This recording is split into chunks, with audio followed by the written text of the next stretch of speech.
Bakso tusuk ngeunah dan murah di SDN Citapen. Mimin seneng banget kalau jalan-jalan depan SD tuh. Soalnya banyak macam-macam gerobak jajanan.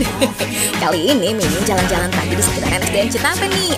Lihat ada gerobak baru yang mangkal di seberang. Nah, bakso tusuk Aisyah namanya. Penasaran akhirnya piraku ya tadi cobian mah. Cus we langsung diontrol ke Mimin teh. Hargana murcuk, mulai 1000-an aja per piece-nya. Cocok buat anak-anak sekolah pokoknya. Di sini tuh ada 4 macam pilihan baksonya. Bakso ayam original, bakso telur puyuh, bakso keju, dan bakso jamur. Tekstur baksonya bagus, empuk-empuk deh. Rasanya juga enak, gurih-gurih, wangi banget. Isiannya juga banyak dan berasa deh beda-beda tiap variannya. Dijamin anak-anak pada doyan makan bakso tusuk.